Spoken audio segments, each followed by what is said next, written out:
Good morning and welcome to WUSA 9. Today is Wednesday, June 11th. Yes, it is our third straight yellow alert day. We're going for 5, and that's not always a good thing. No. I'm Andrea Roan. And once again, it is thick and heavy outside. 75 degrees at 4:25 in the morning, and it feels even worse than that. As soon as you walk out the door of the it? house, right? You feel it. We have an issue on New York Avenue. New York Avenue. We're going to get to that, both with news and traffic coming up. Which was complicated by your yellow alert storms. Yeah, lots of weather issues already this morning with showers and storms. Shenandoah Valley got hit pretty hard last night, also down toward Charlottesville, and all that activity's been moving off toward the east. So Frederick, Leesburg, even down in Fredericksburg, get ready, Spotsylvania. Let's just get to Doppler 9000 because there's a lot of things I want to show you. This activity this morning, all marching off toward the northeast, the east-northeast at about 20-25 miles per hour. And there's a bunch of lightning from Harrisburg all the way down toward west of Richmond right now. So in D.C., this is going to come through. The first batch missing us to the north for the most part, with some lightning here. This batch number 2 to the south. And in Manassas, just in the last 20 minutes, we've seen this new shower pop here. This could contain a little lightning as it keeps moving off toward the east-northeast from Manassas in toward Fairfax County. But the heaviest activity is some 2 batches north of us now from central Montgomery County. But when you get into southern Frederick County and back in toward Loudoun there, just north of Leesburg, that's quite a storm here, producing a little lightning from Poolesville, trying to get back up toward Tuscarora and Urbana. This one is going to track over some areas that have already seen some lightning and thunder. So it looks like it'll be back over toward Buckystown by 4:43 and Urbana at 4:52. Then the stuff to the south, this is moving off to the east-northeast. So Stafford, Fredericksburg, Spotsylvania, all are going to be in the line of this area of showers and storms. Fredericksburg just 4:53, Stafford 5:10, Quantico just after 5:30. We have a threat for more storms later today as well. Some of them could be severe, and there's a little fog in southern Maryland. Visibility in Leonardtown, half mile. I didn't even get the temperatures, Monica, but they're in the 60s and 70s. Yeah, yucky. It's yucky out. Yeah. That's all he has to say. That's what he means. And it's kind of yucky out as well in terms of traffic because of a building collapse from overnight on New York Avenue. It is shut down between North Capitol Street and 5th Street right now. I'm suggesting North Capitol Street to 8th Street to Massachusetts Avenue to get around this. And it's been closed overnight. Our Nikki Burdine will be there in a few short minutes to give us more information on exactly what happened there with that building collapse on New York Avenue in Northwest. Again, closed down between North Capitol Street and 5th Street. Let's take a live look on New York Avenue here at Bladensburg Road in Northeast D.C. You're going to be fine right now coming in through the Cheverly area off Route 50 and the BW Parkway. Let's go back over to the maps. Crews were once again pulling wires across the roadway, shutting down the Beltway for long stretches overnight between St. Barnabas Road and Branch Avenue. And right now the lanes are open, but you can see a tiny bit of slow traffic around that area of the Beltway. Quick look live one more time here on the Beltway south of Route 50. Andrea and Mike. Thanks, Monica. Well, it was a primary to remember, a huge upset in the 7th District. House Majority Leader Eric Cantor falls to his Tea Party-backed challenger, Dave Bratt. This is one of the ones all the networks are going to be talking about this morning. Cantor represented the Richmond area for the last 13 years, and he lost by 12%, which is huge. Take a look at the numbers. Economics professor and Tea Party member Dave Bratt took 56% of the vote, Cantor with 44%. And on the Hill, Cantor was seen as a conservative heavyweight, not afraid to swing for the big issues. And some even pictured Cantor as a possible successor to Speaker John Boehner. But last night, he addressed those supporters in his concession speech. Okay, thank you. Thank you. Look, obviously, we came up short. And there's so many people in here I want to thank. Now, according to the Washington Post, no House leader of Cantor's rank has ever been defeated in a primary. Despite being outspent, Bratt made sure that his Tea Party supporters were out in droves when it comes to going to the primary. In D.C., every vote I take will move the pendulum in the direction of the people away from Washington, D.C., back to the states, back to the localities, and back to you. Come November, Bratt will face Democrat Jack Trammell in the general election. Last night's results aren't sitting well with Virginia lawmakers across the aisle. Retiring Congressman Jim Moran had this to say about the race. It means that these radical groups are able to take over elections when there's a very small turnout. and this guy Brad is on the fringe. So we got to find a good Democratic candidate as far as I'm concerned.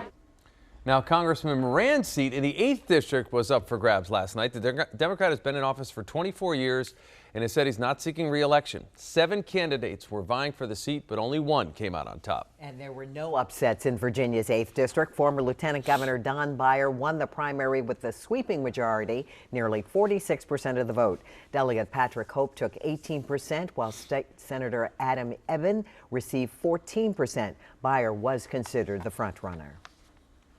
Now, in District 1's GOP primary, Republican Robert Whitman took the top spot, 76% of the vote there. Anthony Rydell had 24%. 431 happening today. Defense Secretary Chuck Hagel testifies before the House Armed Services Committee. It's the first hearing over the administration's decision to release 5 Taliban members in exchange for Army Sergeant Bo Bergdahl. Members of the Senate Armed Services Committee were briefed privately. Some remain skeptical, though, about the deal. According to a new CBS poll, the majority of Americans think the United States paid too high of a price for the prisoner swap that freed Bergdahl. Lawmakers set a new record on Tuesday. The Republican-led House approved 2 more closed rules for debate. That sets a record of the most closed rules in a single Congress. It breaks the previous record, which was set by the Democrats, Nancy Pelosi's Congress. Basically, the closed rule blocks lawmakers from offering amendments on the House floor. Aaron Ibarra, the accused gunman in last week's Seattle shooting, is now charged with premeditated murder and attempted murder. Prosecutors say the 26-year-old killed 1 person and wounded 2 others at Seattle Pacific University. Prosecutors say, according to Ibarra's journal, this rampage was planned and he intended on killing himself. His lawyer says he has a long history of mental illness. And yet another shooting at American High School. This time it was in Troutdale, Oregon, which is just outside Portland. A male student armed with a rifle killed another student and injured a teacher before apparently taking his own life. Danielle Nottingham has the latest.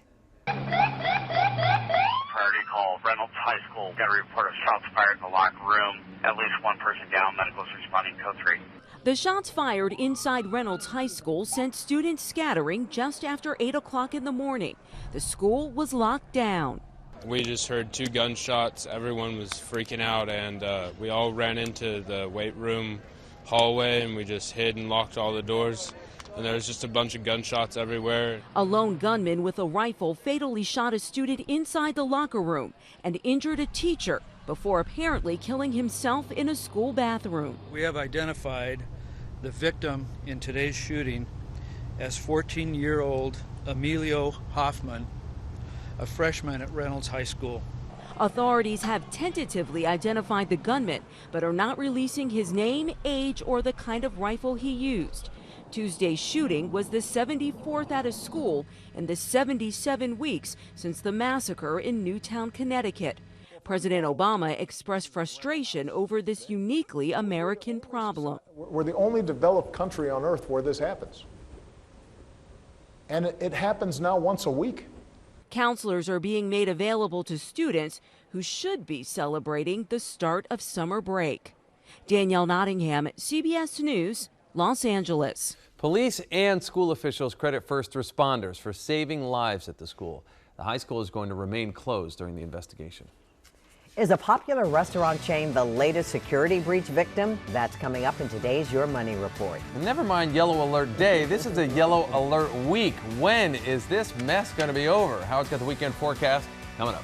And we want you to be our next fan of the day. This week's winners will win 4 tickets to A Night at the Park featuring Billy Currington and Jared Neiman. And if you'd like to enter, go to WUSA9's Facebook fan page, fill out the form, and include a link of your favorite picture. Good luck. We'll be right back.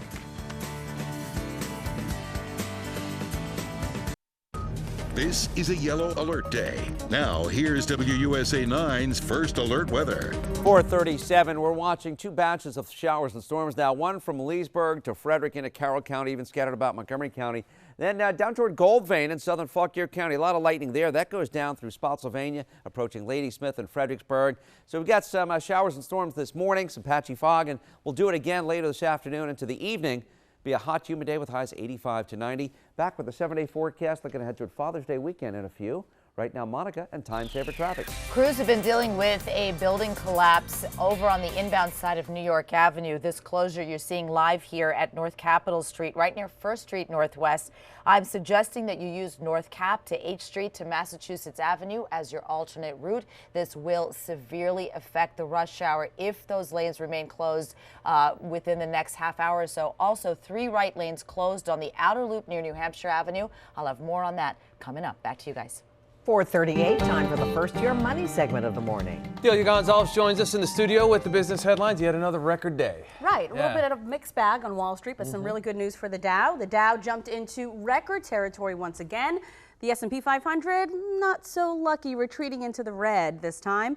Checking the numbers now, the Dow rose 2 points, starting the day at 16,945.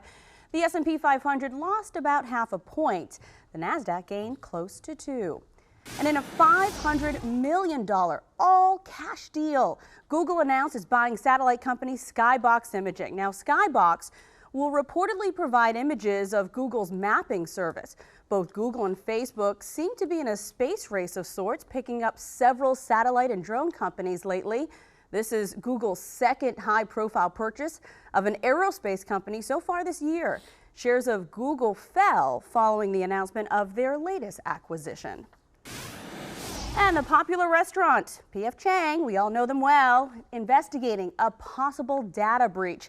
A rep for the company says the potential hack may have compromised the credit cards of thousands of P.F. Chang's customers. A security blogger first spotted the upswing in new card numbers on a black market website used to sell payment data. The common thread?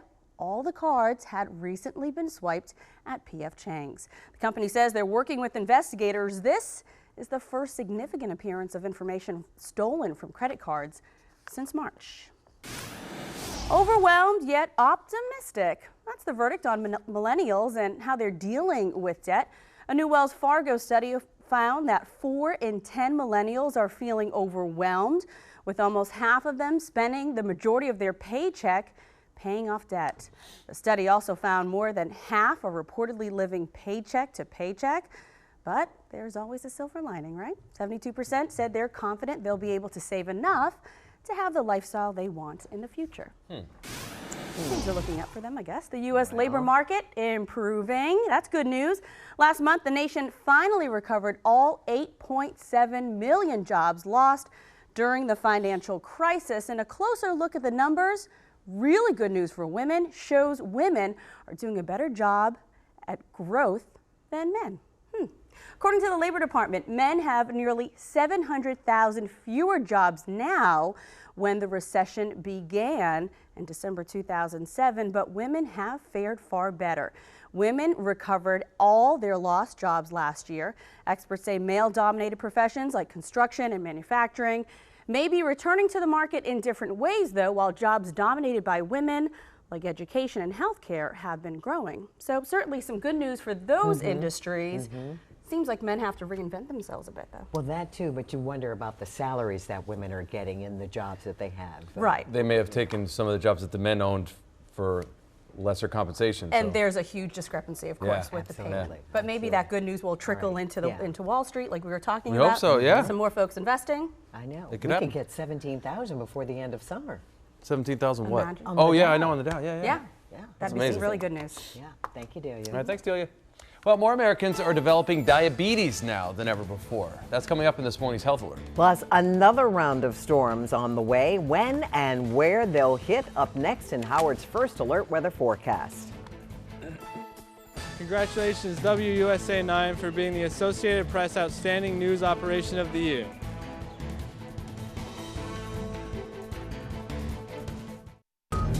Keeping your family safe with Weather Call, a custom message sent to your phone when severe weather is in your neighborhood. WUSA 9's First Alert Weather. 4:44 on this Wednesday morning. Yesterday, those flash floods making national news from our area. That was incredible what happened yesterday Unbelievable morning. what happened. And impossible to forecast. You know, this thing only was about 6-8 miles across. It popped up at 8:40, 8:45. and sat there. And about still an hour feeling and the change. effects this morning, but are we going to have more storms like that today? Probably not sitting there, but yes, there are more storms, and there are more storms out there right now. And the weather call, we talk about that. Some of you getting those phone calls this morning. Check it out, WSA9.com. There's a link on the left, that yellow bar on the left side of the weather page. We'll call you when there's a severe thunderstorm warning, tornado warning, lightning, flooding, whatever you sign up for, but only if it's threatening you where you are. Weather-wise, let's show you Doppler right now because we have a ton of showers and storms out there at the moment. Moving in from the west, moving off toward the east, northeast. You can see all the lightning that's popping with this too. North and south of us, more south than north right now. In Washington, we're not doing anything at the moment here in D.C., but we're tracking this shower coming out of Manassas up toward, south of Chantilly now, moving in towards central and Fairfax County. This one's got a beeline for D.C.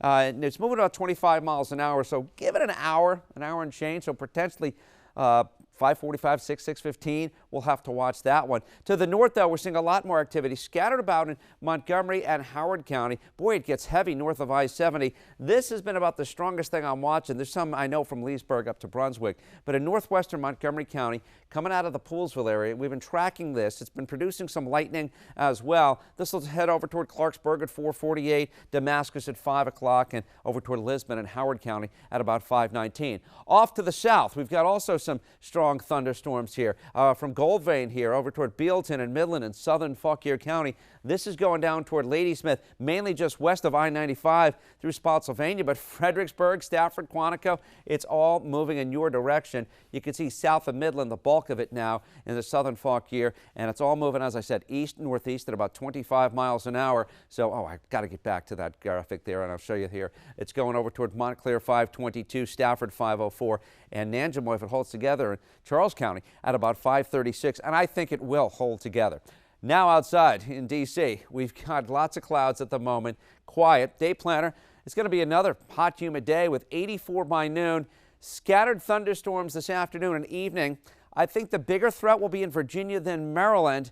And we have a threat for severe weather as well. This is the Storm Prediction Center outlook area. The slight outlook. They have slight, moderate, and high in Storm Prediction Centers out of Norman, Oklahoma. And they believe damaging winds, large hail, even isolated tornado would not be out of the question as a warm front lifts our way. That's something that we'll have to watch later this afternoon and evening. This morning, we're also dealing with fog, as if there's not enough to go around, especially in southern Maryland. Quarter-mile visibility in Leonardtown. Got some on the Delmarva, but the other visibility is not too bad, so just take it a little slow and don't forget low beams, not high beams in the fog.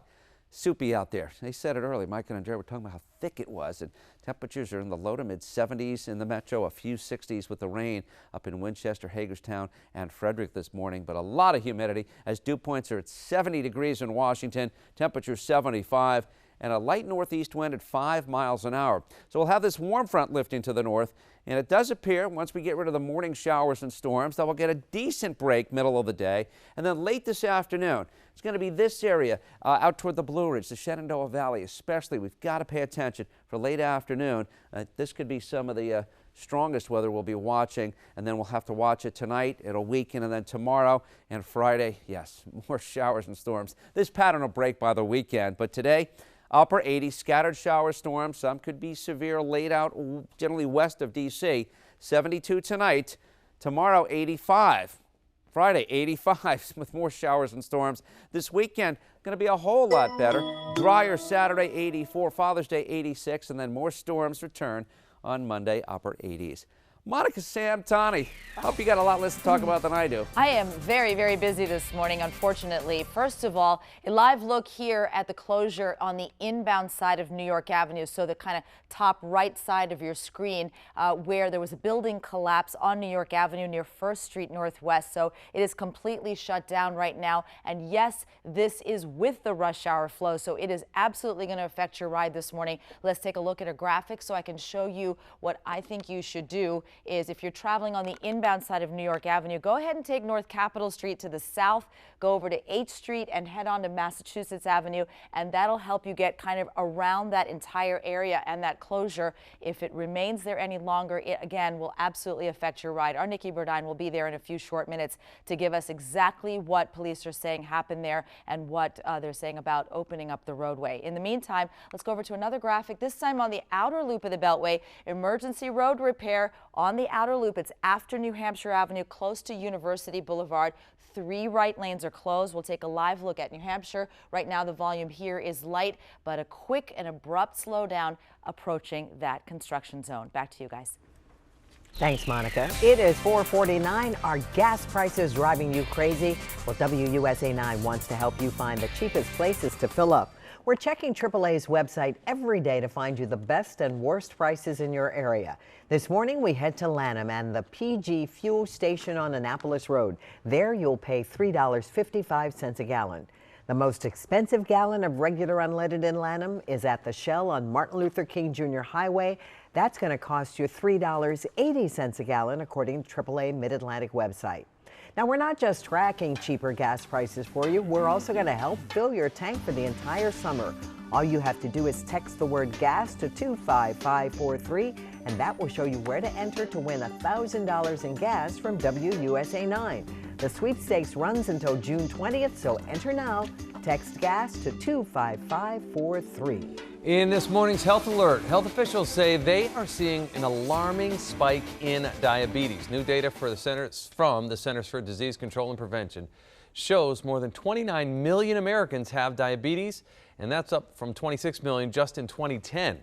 The government estimates 1 in 4 people has diabetes and doesn't even know it. Health experts say these numbers highlight the need to watch your weight and to make sure you exercise.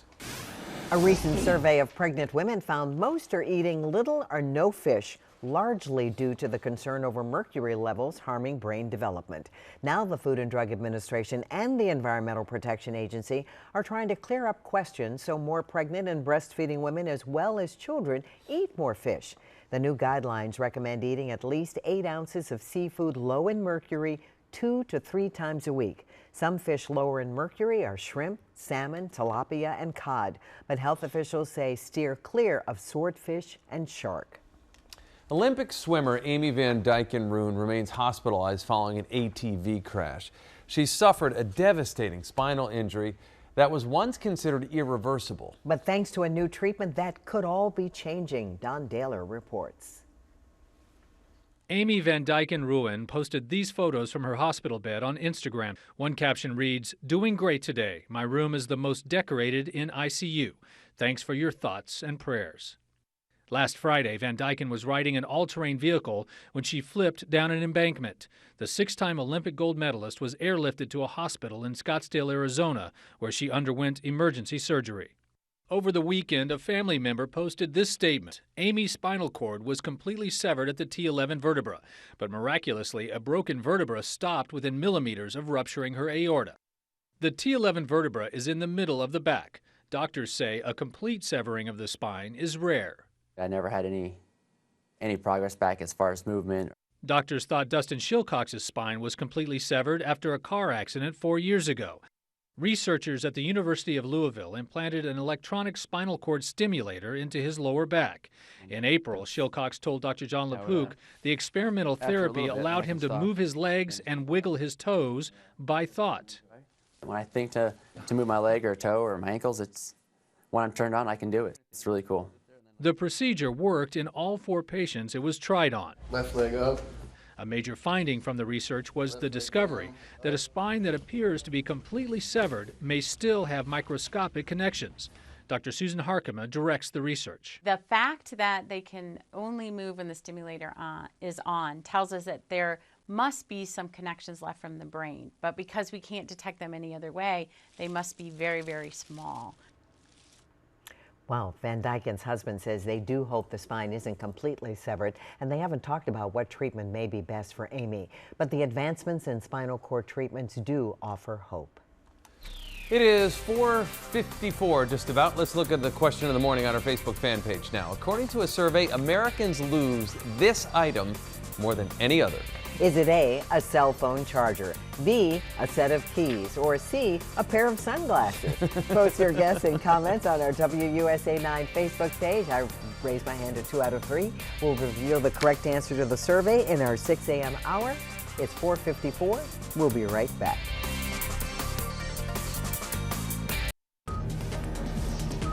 4:56, we've got a yellow alert today. Showers and storms this morning. We'll see more later on, but a big break in between. Right now, though, the heaviest weather that I'm tracking is in southern Fauquier County, Stafford down toward Fredericksburg, and we've got some thunderstorms also in upper Montgomery County, north into Frederick, Carroll, and Howard counties. But the stuff south, that's moving east-northeast, approaching I-95 in southern Maryland over the next half hour. Monica.